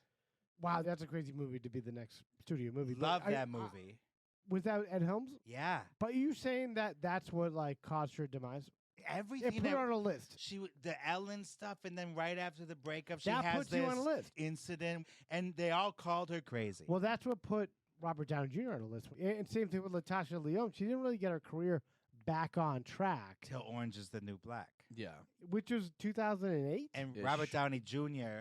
until the Shane Black movie Kiss Kiss Bang Bang. Yeah. And that led to then Iron Man. But right after he he was better because he had actually industry people behind it. His wife was the fucking executive. But he at wasn't Warner doing Brothers. big movies. No, but like he came back quicker with Kiss Of Kiss course. Bang Bang in 2005. And he's a man. Exactly. Don't you ever forget it. Then he did Iron Man 3 years later, and he's a fucking worldwide superstar again. Back Women like that. have it much harder, and Of course. especially Anne Heche now labeled as Difficult. an insane person that breaks into people's houses. Yeah. It's harder to come back. Yeah. It's brutal because Barbara Walters does a fucking national program, a straight up interview with Anne Heche, and she's clearly not doing well mentally. And Barbara's like, "Oh, so you like have this relationship with an alien?" And she's like, "Yeah, he taught me a language." And Barbara just goes, "Can you give us anything?" I don't have the clip. I can't find it. It's kind of like James Lipton in the actor studio. Like, can we talk to the alien now? But she fucking did it. Can we On national TV, she's Can doing we talk to Mork for a minute? Yeah. Ooh, fun. Alien. No. I know what you're talking about. I saw a transcript. Yes, and exactly. the alien language it's an alien language. She's speaking Simlish from the Yes. fucking Sims, but serious. Yeah. She's clearly going through something. What's that And Star they Trek completely language? exploited Klingon. her. It's like she's speaking Klingon. Exactly. Yeah. But is she just like scatting? She's just like going as, she's making it up as she goes? She's scatting? She's scatting. Skibbity-bop-de-bop. Barbara Walters later apologized. She should. She was like, "What happens in the bedroom is Yeah. nobody's business, including mine." Yeah, right. All these people just gas up these fucking lunatics, and they like, they want everything. Like the same thing with the Whitney Houston thing. They had a they had a field day. They had a cocaine addict on live television. Yeah. They were like, hey, what do you have to say about this? Like, come on. Sometimes you don't have to put everyone on the air. That's out of their minds. And Oprah too. She's like, "Okay, so how did you mix the crack? Can you run us through that process?" Can I have some? Dude, Oprah, fucking side note, this has nothing to do with any. She brought the fucking woman who got her face ripped off by a monkey. The chimp. Yeah. And told her to fucking pull her mask up. She's Maury Povich. She's not a classy person. None of them are. They're all fucking scumbags. That's my point. Okay. You're absolutely right, Dr. Phil. Speaking of gassed up, Kyle's all gassed up. I'm there. fucking. Dr. Phil exploited Bam Margera. Yeah. Yeah. And we dared comment on it, and everyone on TikTok now is like, "Oh, they're how mad at- dare you talk about Bam?" They're mad at you. But you know what? Well, I'm the one sorry. saying some of that shit. but Dr. Phil is funny because he's a lunatic. Sue us for laughing at it. Yeah. And back to Anne Heche, or Heche. I'm going to keep saying Heche, though, because the guy in the trailer said Heche. Heche. So they were happy to have her be exploited and be the crazy one. Yeah. They milked her for everything she was worth and spit her out. And I saw Cedar Rapids for the first time recently. This is the movie she did a decade later. Ed Helms written and directed, right? Not directed. That was Miguel Arteta. Okay, yeah. It's an excellent movie, and it further shows that Anne Heche is a terrific actress. Yeah. It's not an easy performance to pull off. And to me, it was kind of sad because it's so good, because she should have been used more. It's sad that she only appeared in Cedar Rapids, and that was it. Well, really. do you think that she was coached before that? Her agent saying it's this or you're done. For Cedar Rapids? Or like saying like if you don't do well in this movie, this is your chance to get back in the Not game. exactly. She was always working. Like she was in a show called Men in Trees in the 2000s that was somewhat successful but just didn't last. I think like Ed Helms and the director, they just liked her and said, "Yeah, fuck it. We'll put Anne Heche in the movie." Yeah. Where's she been? Well, sometimes it's those indies like Pulp Fiction historically is the big one that brought John Travolta back. Yeah. Because some of these crazy directors like Quentin Tarantino will take a chance on you Yeah. and be like, I don't care what the big studios. Exactly. They have these lists of people like not to work with, but fuck it. Like that is the same logic because he said that about Travolta. Yeah. Because he knows Travolta's talented. Yeah. That's in his back pocket. Like, I know Travolta's going to kill it in this role. and people still have that inside of them that they like them. So that's with Anne Heche. They've seen Wag the Dog. Yeah. They've seen 6 Days, 7 Nights. They know she's going to kill it. Yeah. And she killed. Have you seen that movie, Cedar Rapids? It's great. Yeah, no, I did It's see it. very John C. good. Reilly's hilarious in it. Oh my God! I don't remember it that well, but I do remember. Everybody, go for watch. some reason, I Cedar remember Rapids. John C. Reilly telling Ed Helms to pinch it off when he's on the toilet. Yes. I don't know why. I just remember that part. Yeah, it's a good movie. That says more about me than anyone else. If nothing else, what I got from that entire clip Yeah, what did you get? is that Anne Heche was the John Travolta of Cedar Rapids. Except, unfortunately, it didn't really lead to a resurgence. What went wrong is the thing we're Yes, asking. thank you. here. Yes. Yeah. What went wrong after Cedar Rapids? Yeah. She was back to doing Hallmark movies. She was still kind of a name. Yeah. One thing we also should mention is she was married after Ellen. Twice. To men. To men. And she Yeah. has 2 kids. Men. Can you elaborate on this? Yeah. What? Yes. She has kids. Homer, I believe. Homer. Homie. Donuts. Yeah. So she's got kids. Homer and Atlas. What's the name of the first husband? Coley LaFoon. He was some kind of like grip or something. Yeah, he was like some fucking scumbag in the industry. So she brought home some trim from the. I like how she set. went from like A-list lesbian Ellen DeGeneres to like the grip. No, but like she even said on the David Letterman show that he was just like, "How are things going?" And she was like, "He's lazy, not gonna make it." Like in the 2000s or something. No, this was like, oh, you're right. Yeah, this was in 2007 because they filed for divorce in February 2007. It was finalized in March of 2009, but she pretty much footed the bill for everything that was going on in their relationship, the kids, everything. And she was like, "This guy doesn't want to work. He's kind of a fucking loser." And said that in like the funniest way possible. Yeah. To David Letterman. On Letterman, yeah. He's like, what do you got a bum there? You got any gum? Got any bum? I guess I would make you lowest loan.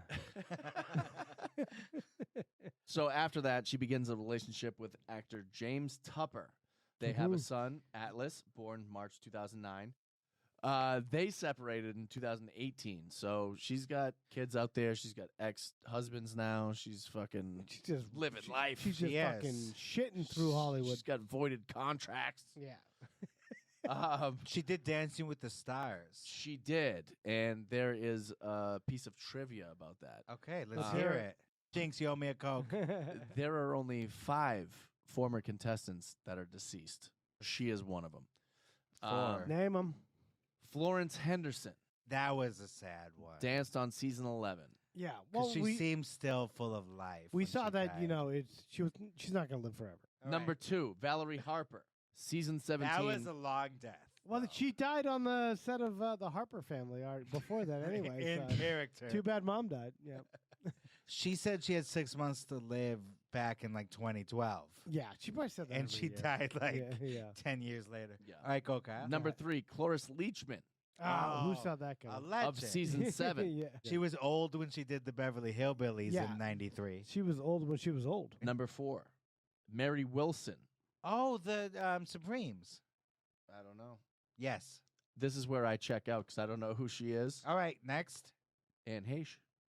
Oh, okay, great. Number 5. Yeah. Yeah, all right. So there you go. So Dancing with the Stars, she lost, obviously.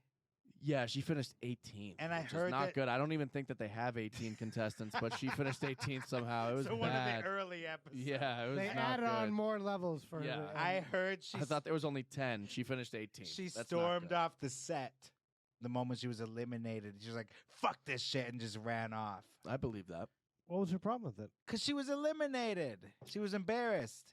That's where she draws the line after Yeah. everything. Well, this is also starting to add up her erratic behavior and drug Yes. use. Yeah, exactly. So that's pretty much common knowledge at this point that she was abusing drugs. She liked to tip them back. Well, this podcast. She became a successful podcaster. That's debatable. but Is yeah. it debatable? I mean, they were paying their rent with it. Were they? How do you know this? Don't worry about it.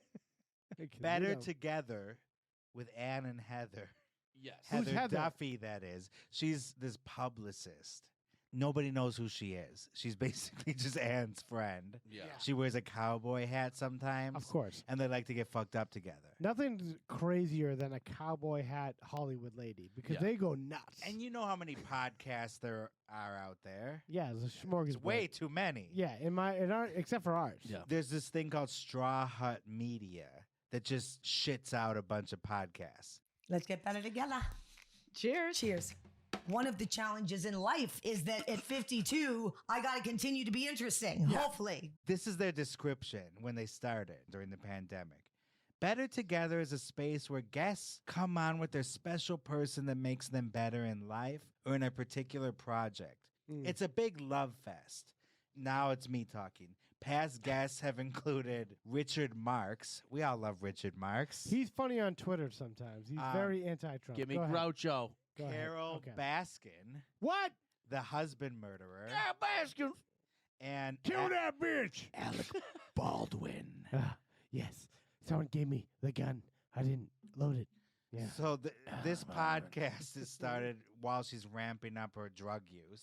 Like, did you notice in the Corolla interview when she tries to describe what it's about? Yeah. It makes absolutely zero sense. Right. What is the theme of the podcast? Well, I mean, it really, I say self-knowledge is one thing and adding others is everything. So we like to tell stories and get people to be able to share who they are and tell the truth. And we kind of activate the idea of what it means to be happy, what it means to be in control of your life, and share with others the things that help us feel better and look better and sound better. Yeah, it sounds like yoga, Yeah. It's like we're calming you down, but we're the craziest two people you've ever met in your life.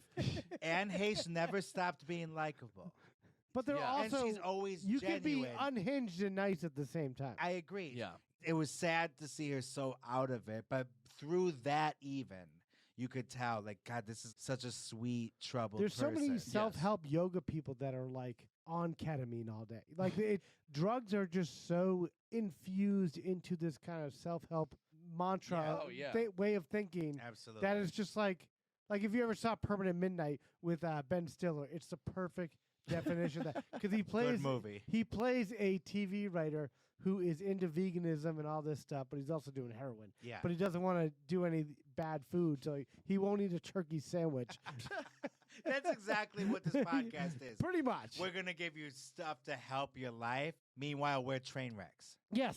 It's going to be the worst thing you've ever heard for your life, but we're doing it from a good point of view. Yeah. It is kind of weird listening to that podcast, and Anne is clearly drunk. She's slurring.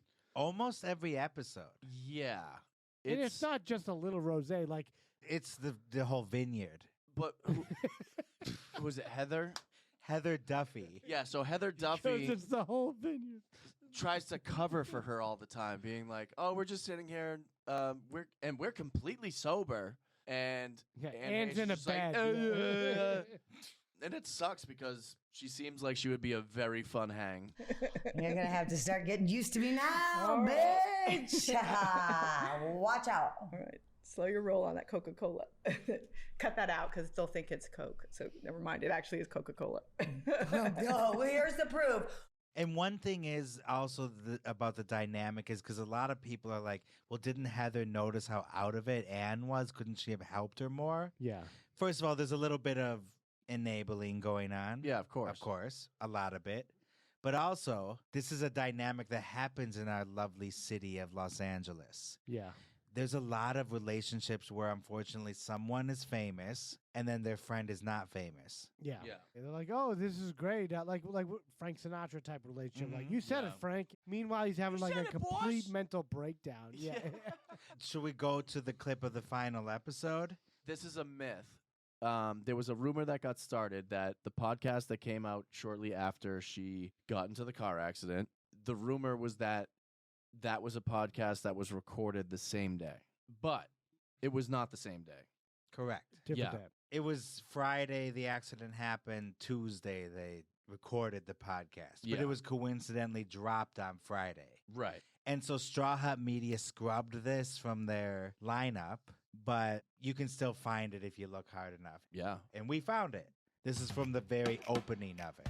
Welcome something back and better together with Anne and Heather. File this one under fingers crossed. And by the way, there's no better title for this show. They'd be shocked to know we are actually stone cold sober right now. Except that we are sitting with Refined. But wait, we each have a bottle in front of us because our friends sent us Refined. And she's like, we're not sober. I even did a bag commercial for them when there's we were booze in the everywhere. beginning Speak of for our yourself. days about let's say 64 episodes ago, and we did a terrible commercial. Oh, it was not. It was fun. No, it was a fun commercial, but we were like, oh my God, Refined when we thought we were if like, you're in Paso doing Robles, commercials, and you should go to here Refined. and there, and you should go there and here, and oh my God, it was We terrible. didn't quite know how to do commercials. We're better together with Anne and Heather.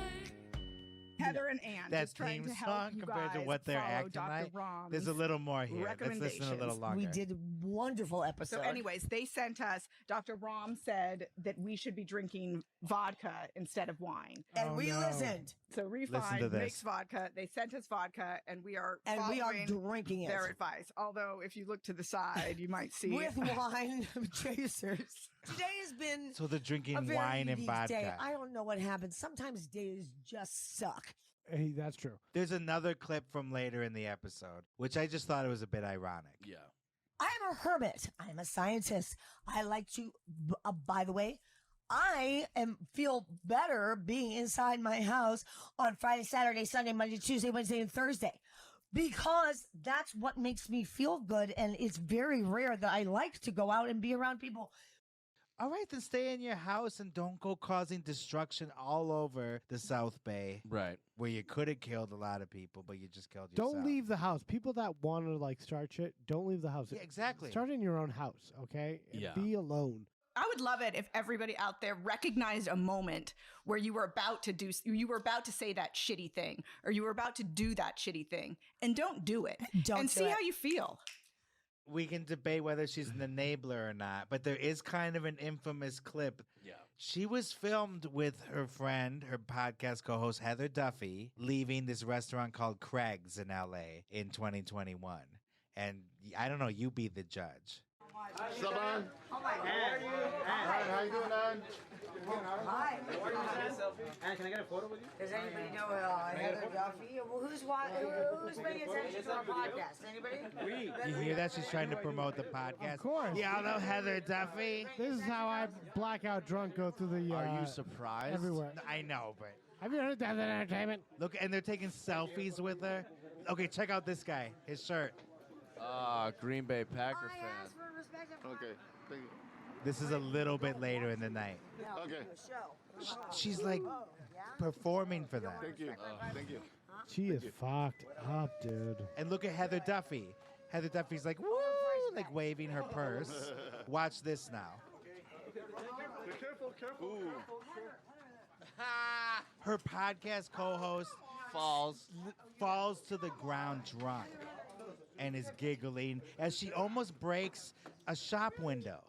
I can't believe that that girl that just almost fell through a fucking window is the one saying, "And we're sober today." Maybe we like haven't had one drink. Speaking of tongue in cheek, yeah, very tongue in cheek. They're California sober, which means you only do Coke and rosé. Yeah. Hello. All right, so where were we? Where were we? We were the day of her death. Anne Heche, horribly injured in a devastating vehicle crash in California. The accident happened mid-morning Friday. Heche was driving her blue Mini Cooper in the Mar Vista area of Los Angeles' west side when she collided into this home, sparking 2 fires. It erupted into flames, so not just the vehicle, but the entire home, to where we had to fight a structure fire at the same time. What didn't she drive into that day? Oh my God! I mean, can you walk us through this? I can drive us through it. Okay. All right. What did she have for breakfast? All we really know is that she Probably nothing. She was absolutely Coke. drinking. She was absolutely doing coke, and she wanted to have a day on the town. Was driving around. She was doing whatever she needed to do. She needed a red wig for some reason. Yeah, she went to go buy a red wig for whatever reason. Imagine that's your last purchase, a red wig. She was drinking. She was doing drugs that day. Very clear. They didn't find it in her system, though, the alcohol. What we do know is that she definitely had Drugs. cocaine and fentanyl, but also she got a picture taken of her, and With she's the- in the driver's seat, and Yeah. there's a bottle of vodka sitting right there. Oh my God! In the car? In the car.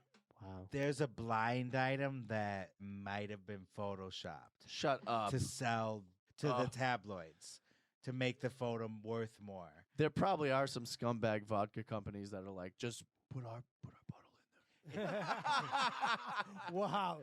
Yeah. I'm just saying It's gonna get a lot of press. I'm not saying it's real. I'm saying that was Like a Photoshop the bottle of conspiracy. Tito's in Yeah, there? that she was drunk driving with. I could see them doing that. Yeah. So she hits one house or hits something. Not yet. Wait She- a second. No, she hits someone. Like She an hits apartment she building, hits a right? garage. Yeah, she's in like an alleyway. She hits one of the like garage doors. Yes. And then people are trying to stop her from moving, obviously, being like, yo, you got to pay for this. Let's like swap information. She freaks out. This is where, you know that Psycho clip? Yeah. I wish that life imitated art. Yeah. Because in the Psycho clip, she's pulled over driving erratically. Yeah. Why couldn't that have happened in real life? I know. You know? So she hits the garage. People are like, yo, stop. We're taking a picture of you. Like, get the fuck out of your car. And she's like, nope. Speeds off. Almost hits a fucking person that is walking across the street. Like, just on the sidewalk. They're Yeah. just walking on the sidewalk. And she flies through. Not only that, there's no attempt to swerve. Not at all. That person, if they were a couple steps over, they're dead. Yeah. So Dr. Drew has even been interviewed about this, and he said that he actually believes that she may have been completely incapacitated, just passed out while she was driving, and then just like it was gas. But someone has to put the foot on the gas. True. But I think he thinks that she was just so fucked up that like she just leaned forward and was just on the gas and was completely passed out and didn't know that she was flying down the street that fast. Oh, okay.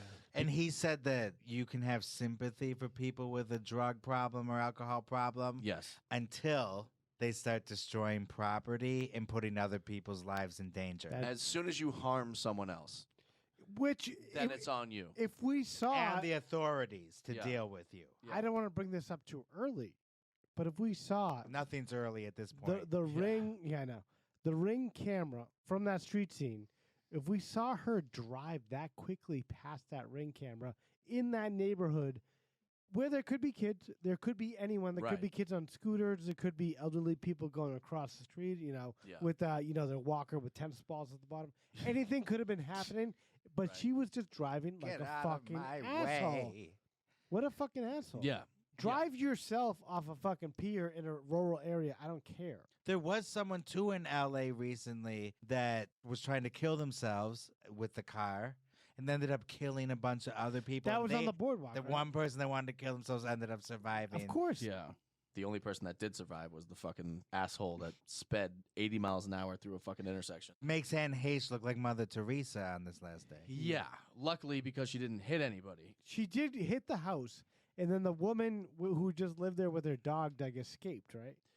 She Yeah, lived so there where are we at now? She misses the pedestrian. and flies away. Okay. And as far as I know, I don't know how long it took for her to almost hit that guy and then show up on people's ring door Yeah, cams. this is the one where she's just zooming 100 past. miles Yeah. an hour. She's We'll flying down the put it on street. the Instagram. It's Yeah. crazy. Yeah. It's insane. It's absolutely insane. You just see literally her bursting at 100 miles an hour, and then boom, and you Yeah. hear a huge crash. Blink and you'll miss it. Yeah. Yeah, you will. She could have been like so freaked out that she was trying to get away from this guy. Like, I didn't I mean. think that's how it started. Yes. But like you said, she passed out somehow. Or she was going down this intersection, and at the very end, you didn't see the house. It's only trees. Right, that's true. So she could have looked at this and been like, this is it. I'm going out the same way my brother did. Oh, And you think? I think she may have killed herself on purpose, being like, this is fucking it. She had so much going on. I don't get that because, I don't think you know, so. she had so much going on. She Her had kids. 2 kids. She loved the kids. The kids. Of course. No, but also if you have multiple personalities, you're in that personality so hardcore.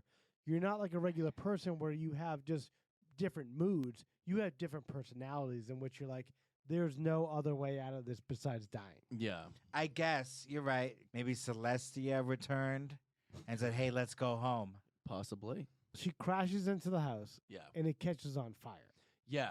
Dude, do you guys understand how far she actually traveled after, like, going through the trees and actually hitting the house? No. The car went all the way through the house. It was a long house. Oh, really? So it's like from my gate here to, like, here. It almost my God. like a fucking Warner Brothers cartoon. It like breaks the house and like the house It falls. sounds like a cartoon. Yeah. Where they would go through the wall, like with the imprint of the hands and everything. Yeah. Like Wile E. Coyote. Yeah. So she hits the trees, keeps going through, hits the fucking front of the house, destroys that, goes through like 2 other rooms. She makes it all the way to the final wall inside, and the car finally stops there. And they just released the 911 call yesterday. And oh, really? It's really fucked up to hear the panic from her neighbors and them trying to figure out what's going on. She was pinned in the car. The airbags went off. They couldn't get to her because she was stuck. They were trying to grab her, and she was just stuck. What's the emergency there? A car just went through my neighbor's house, Okay. and very fast because it's like in the second room, and we don't know what. People are just clearing up the stuff here. So that the car went all the way into the house? Yes. So early on, it was like the crash happened, maybe a little bit of smoke, and then you start to hear things like unravel, like, oh my God, it's on fire. She's on fire. And they're like, can you get her out? Is she in the car? And they're like, oh yeah, she's in the car. And they're like, are you guys going to get her out? And they're like, no, we can't get to her. Because they don't want to risk their own life. Yeah, exactly. And the woman that lives there was like 2 feet away. Well, yeah. And her dog, and they both survived. Her dog and her tortoise and like a I mean, bunch. the tortoise, everyone was Mar Vista worried about the tortoise. What's going on down there? Yeah, there was a lot going on. Yeah. Yeah.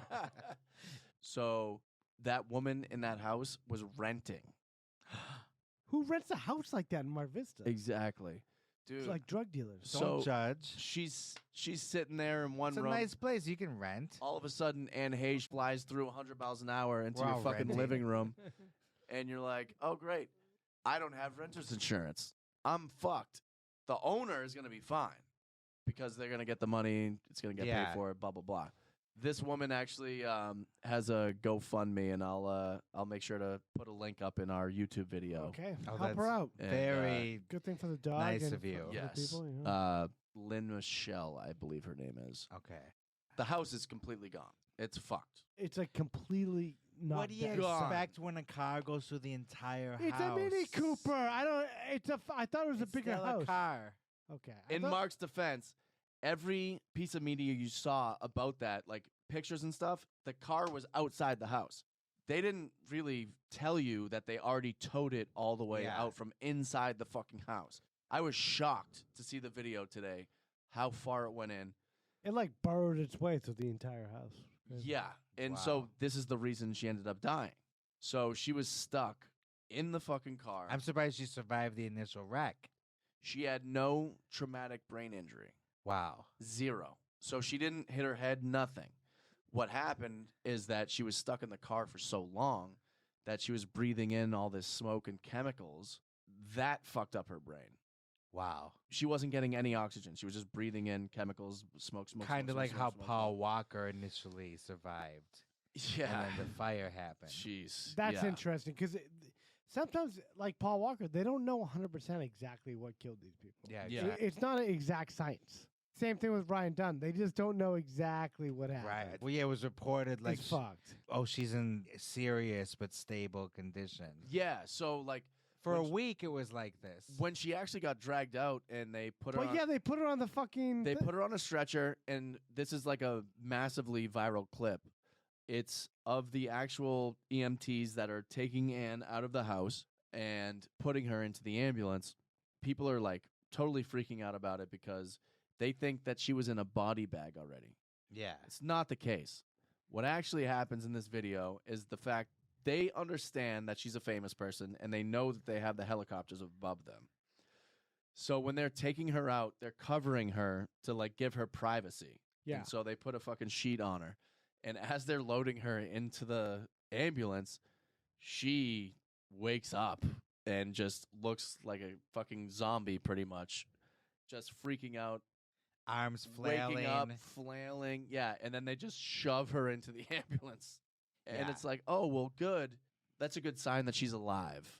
And so, like, that actually gave some people hope, being like, oh, well, she's like, you know, she's with it a little bit. She'll be fine. We'll just throw her in the ambulance, treat her. She'll be okay. Was it Deadline? They said. Not Dateline, tweet. Deadlines. Yeah, where they said, we're going to wait to call it until the heart stops beating. Yeah. Oh, yeah. That was weird. That was really weird. How nice of them. It's Hollywood trades nonsense that people, you know, you either go to Variety.com or Deadline. Depends on who's sourcing what. Doesn't matter. Yeah. Exactly. It's all brutal. We were all hoping for her to pull through. Of course. I think It was everybody back and forth. expected her to. We talked about the DMX thing because there was like, oh, she's dead. No, she's not. She's dead. Yeah. No, she's not. Yeah. Now we're like, Robert Rose, dead. No. Yeah. Live. And to get insight into that day, like what was going on. Like I thought she'll get out of this. She'll explain this, you know. Yeah.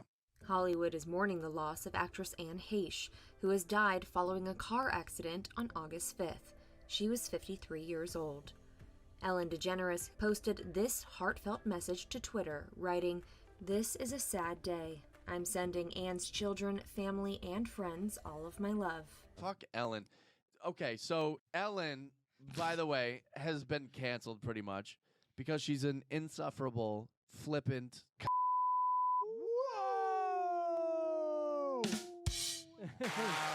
Kyle is not holding back one bit. Not holding no back, no, never. He ain't holding back no bit. Yeah, we're Cajun Kyle Blue. Yeah. Anne Heche talked about the He relationship ain't hold back no bit. on her podcast, actually. And she said that the stories that came out about Ellen were consistent with what she dealt with. If you were Ellen and you had just been exposed in the media over the last 2 years for being a flippant. Is this the same podcast we said we were feminists? I know, right here. The difference, half an hour makes. Would you? Jeez. Here we go. Answer the question that TMZ asked her. While out and about in Santa Barbara, the former daytime talk show host gave a brief comment on the actress. Have you spoken to Anne Heche at all since her accident? Have not. Do you want to... We're not in touch with each other, so I wouldn't know. I don't want anyone to be hurt. Yeah, it's quite a dangerous accident that happened, wasn't it? Sure was. If you are accused of being a fucking piece of shit, So Ellen's a piece of shit. Okay. would you take it as an opportunity to be like... To rehabilitate your image. Say, Yes. I could have been a better person back in the day. No, not even that. It's just, oh my God, I didn't even know she was hurt. I feel fucking horrible about it. I hope she's okay. Instead, she's on her phone trying to run away from them, being like, I mean, yeah, I don't have anything to say other than I hope nobody's hurt. Yeah, you're probably right. Of course. Yeah, I don't know. She bugs me. All right, final thoughts. I feel bad for Anne.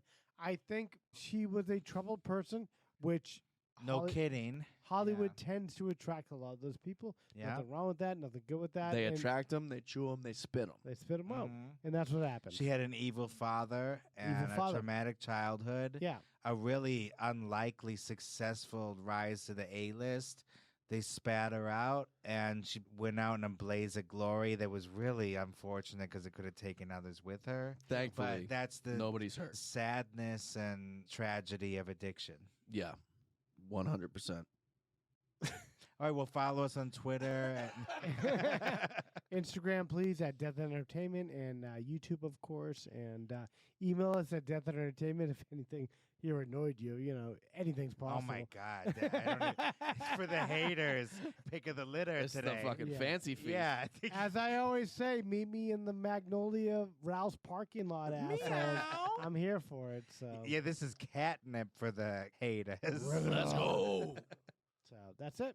That's all we got this week. For everyone writing the positive things to us, by the way. We love it. We really appreciate it. Samantha, Sabrina, everybody else, we love you. Oh, we love you. And Mac. Shout out to Mac. Yeah. Everybody. We love you guys. Thank you. We love you. Goodbye. You have just heard A true Hollywood murder mystery. I have never seen anything like this before. The movies, Broadway, music, television, all of it. A place that manufactures nightmares. Okay, everybody, that's a wrap. Good night. Please drive home carefully and come back again soon.